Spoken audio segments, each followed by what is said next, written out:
صاحب تھے، انہیں کڑھائی کا کام کرتے تھے، ان کے گھر خواتین 8-10 آتی تھی، یہ ہاتھ سے کڑھائی کا کام کرتے تھے، پھر یہ ہاتھ سے بنے ہوئے کپڑے وہ کراچی میں دے آتے تھے اور کراچی سے باہر جاتے تھے، باہرلے ملک میں، وہاں یہ چیزوں بہت پسند کی جاتی ہے۔ تو ایک دفعہ کہنے لگے کہ ہمارے گھر میں حالات بہت سخت ہیں، کوئی دعا فرما دے۔ میں نے ایک دعا کر دی، پھر کچھ عرصے کے بعد کہا کہ حالات ہمارا ساتھ نہیں دے رہے، آپ دعا فرما دیں۔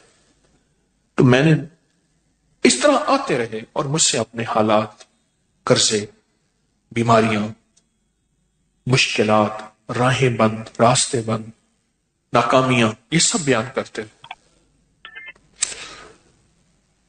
ایک دفعہ میں نکلنے گئے، میں نے کہا گھر چلو، مجھے ہر دفعہ کہتے تھے گھر چل کے اگر دعا فرما دیں، اگر دعا فرما دیں، میں گھر چلو، تو مجھے گھر لے گئے۔ تو میں باہر کھڑا ہو گیا، میں نے کہا پہلے گھر جا کے اطلاع کر۔ تو جلدی جلدی میں انہوں نے کوئی گھر کو سمیٹا، میں گھر گیا، کچھ خواتین بیٹھی تھی ادھر کڑھائیوں کا کام کر رہی تھی، ہاتھ سے سینا پرونا، پھول بنانے، جو بھی ہوتا ہے یہ کر رہی تھی، اور گھر میں ایک ویرانی تھی اور گھر میں ایک وحشت تھی، اور احساس ہو رہا تھا کہ شاید یہ گھر والوں کو روٹی کیسے ملتی ہے، ان کی غربت اور فقر اور تنگ دستی کیسے، کھانا کیسے ملتا، کھانا کیسے ملتا۔ تو میں نے ان سے حال حوال پوچھے تو ان سے کہا جی کاروبار ہمارے پاس بہت ہے، کام بہت ہے، ہم جاتے ہیں کراچی میں، بڑے بڑے تاجر ہمیں بلاتے ہیں، پیسے پیشگی دیتے ہیں اور ہمیں کہتے ہیں مال ہمیں دیں، وہ کہتے ہیں ہمیں دیں، ہمیں بڑھا چڑھا کے قیمت دیتے ہیں، تو گھر میں کچھ نہیں بچتا، اور یہ جو خواتین آتی ہیں یہ لے جاتی ہیں، یہ روز بروز مالدار ہوتی جا رہی ہیں، اور ہم جو اتنا بڑا کاروبار کرتے ہیں ہم روز بروز مقروض، فقیر، منگتے اور تنگ دست ہوتے جا رہے ہیں۔ تو کہنے لگے ہم کیا کریں، ہمارے پر مسائل ہیں، پریشانیاں،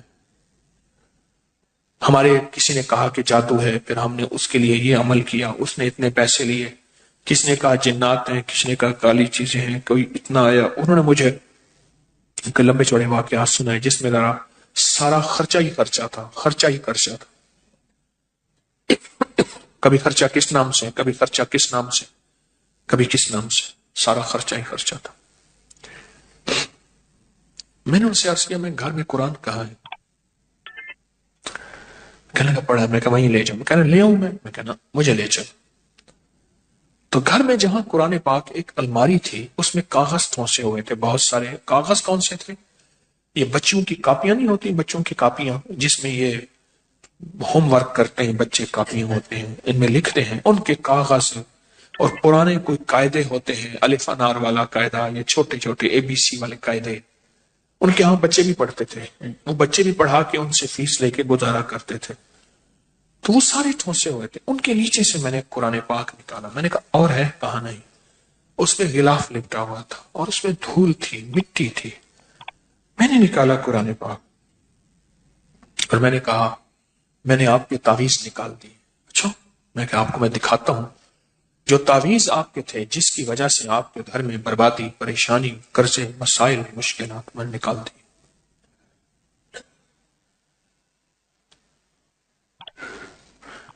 میں نے وہاں بیٹھ کے قرآن پاک کھولا، اس کا جو غلاف تھا اس کو بہت جھاڑا، اس میں سے مٹی نکلی، اور قرآن پاک بول رہا تھا یہ پڑھا ہوا ہے، قرآن پاک بول رہا تھا یہ پڑھا ہوا ہے، قرآن کے ورق بولتے ہیں ہم پڑھے ہوئے ہیں، یہ پڑھا ہوا ہے لیکن چھوٹ گیا، اس کا پڑھنا چھوٹ گیا، اس کا پڑھنا چھوٹ گیا ہے، یہ پڑھا ہوا ہے لیکن اس کا پڑھنا چھوٹ گیا۔ میں نے کہا یہ قرآن کون پڑھتا تھا؟ کہا ہماری دادی زندہ تھی وہ پڑھتی تھی۔ کتنے سال ہو گئے؟ مجھے یاد نہیں، کوئی 12-13 سال، کتنے سال ہو گئے؟ اور میں نے کہا زوال کرا اتنے سال سے، کرا بس ان کی دعائیں تھی، برکتیں تھیں۔ میں نے کہا ان کی دعائیں برکتوں کا یقین ہے مجھے، یقیناً تھی، لیکن ان کی دعاؤں اور برکتوں میں اس قرآن کا ساتھ تھا، اس قرآن کا ساتھ تھا، اور یہ قرآن وہ پڑھتی تھی۔ کہنے لگے آپ کی بات ٹھیک ہے، یہ قرآن تھا جس کی دعائیں، جس کی برکتوں سے عرشوں سے فیصلے ہوتے تھے۔ دادی گئی، قرآن لپیٹا، رکھ دیا، اور گھر کے اندر کوئی قرآن کو اٹھانے والا نہیں، کوئی قرآن کو پڑھنے والا نہیں۔ اس نے کیا کیا؟ اس نے قرآن پڑھنا شروع کر دیا۔ ان سب نے پڑھنا شروع کر دیا۔ کچھ عرصے کے بعد مجھ سے کہنے لگے ہمارے حالات بہتر ہو رہے ہیں، حالات بہتر ہو رہے ہیں۔ پھر ان کا کاروبار اتنا بڑھا کہ خود جا کے کراچی بیٹھ گئے۔ یہاں سے مال بنتا تھا اور مال بنا کے کراچی میں خود وہ لیتے تھے اور خود باہر بھیجنا شروع ہو گئے۔ مجھے آج کل کا پتہ یوں ہے، بہت سالوں پرانی بات ہے، آج کل کا پتہ یوں ہے کہ کراچی میں ایک بہت اچھے ایریے میں ان کا بہت بڑا گھر ہے، اور مجھے کئی دفعہ پیغام ملا جب آئیں ہمارے پاس ضرور آئیں، یہ آپ کا لگایا ہوا پودا ہے، ہم تو مٹ چکے تھے۔ اور میں نے کہا سچ پوچھیں، قسم اس ذات کی جس کے قبضے میں میری جان ہے، یہ قرآن کا لگایا ہوا پودا ہے، قرآن کا لگایا ہوا پودا کی بدوائیں ختم ہو گئی، قرآن کی آہیں ختم ہو گئی۔ ہاں،